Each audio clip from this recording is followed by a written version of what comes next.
Indrayani dengan NIM 2102297. Di sini saya akan membahas mengenai konsep dasar administrasi pendidikan. Yang pertama yaitu konsep dasar administrasi menurut Hussein Usman adalah suatu proses mengelola sumber daya 7M plus 1I, yang mana 7M yang dimaksud yaitu man, money, methods, medsis, marketing, material, minus, dan informasi, untuk mencapai tujuan secara efektif dan efisien. Sedangkan pengertian administrasi dari berbagai bahasa yaitu intensif, ministrance, yang artinya melayani, membantu, dan memenuhi. Dan ada kata lain yaitu administrator, yaitu memberi pelayanan prima. Ada kata lain yaitu administratif, yaitu pekerjaan yang berhubungan dengan ketatausahaan. Materi selanjutnya yaitu persamaan dan perbedaan administrasi dan manajemen. Persamaannya yaitu sebagai untuk mengatur dan mengurus. Dalam pemakaian secara umum administrasi dan manajemen ini sama. Perbedaannya, administrasi lebih cocok digunakan pada lembaga-lembaga pemerintahan yang mengutamakan kepentingan sosial, sedangkan manajemen lebih cocok digunakan pada lembaga swasta yang mengutamakan individual. Perbedaan administrasi dan manajemen pendidikan. Yang pertama yaitu administrasi. Administrasi ini orientasinya non-profit oriented, yaitu tidak mencari keuntungan. Sedangkan manajemen orientasinya yaitu profit oriented. Ya, di sini manajemen ini mencari keuntungan. Maka muncul istilah administrasi ini adalah administrator, yaitu seorang pemimpin atau leader yang kerjanya untuk melatih, menciptakan kebanggaan dan berkata untuk memecahkan masalah. Di sini dia bekerja sebagai pemimpin. Sedangkan manajemen ini dapat diartikan sebagai manajer. Manajer yaitu sebagai bos yang kerjanya memerintah, berkuasa, memberikan rasa takut kepada bawahannya agar mendengarkan kata-kata atau perintah yang diberikan, memberikan nasihat, dan lain-lainnya.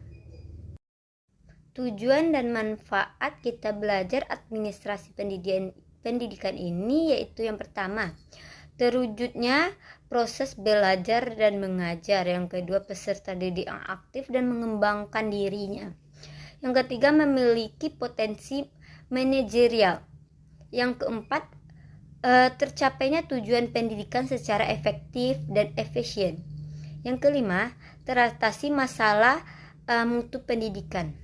Yang keenam, perencanaan pendidikan merata, bermutu, relevan, dan akuntabel. Yang keempat, meningkatkan citra positif dalam pendidikan. Lingkup fungsi manajemen pendidikan yaitu pertama, fungsi manajemen menurut Hersey and Blanchard ada 4. Yang pertama, planning, organizing, controlling, motivating. Materi selanjutnya yaitu tentang profesi. Pengertian profesi secara etimologi yaitu istilah profesi berasal dari bahasa Inggris yaitu profession atau bahasa Latin professus, yang artinya yaitu mengakui adanya pengakuan, menyatakan mampu atau ahli dalam melakukan suatu pekerjaan. Sedangkan secara terminologi, profesi berasal dari suatu pekerjaan yang mempersyaratkan pendidikan tinggi sebagai pelakunya, yang ditekankan pada pekerjaan mental, yaitu adanya persyaratan pengakuan teoris sebagai instrumen untuk melakukan perbuatan praktis atau bukan pekerjaan manual. Ciri-ciri profesi. Yang pertama, profesi itu memiliki fungsi dan signifikasi sosial bagi masyarakat. Yang kedua, profesi menuntut keterampilan tertentu yang diperoleh melalui proses pendidikan dan pelatihan yang cukup yang dilakukan oleh lembaga pendidikan yang akuntabel atau dipertanggungjawabkan. Yang ketiga, profesi didukung oleh suatu disiplin ilmu tertentu. Yang keempat, ada kode etik yang dijadikan sebagai satu pedoman perilaku anggota beserta sanksi yang dijelaskan dan ditegaskan terhadap pelanggar kode etik.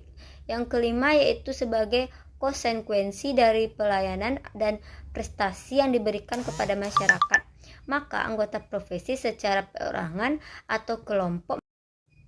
Istilah yang kedua yaitu profesionalisme adalah sebutan yang mengacu pada sikap mental dan bentuk komitmen dari para anggota suatu profesi untuk senantiasa mewujudkan dan meningkatkan kualitas profesional.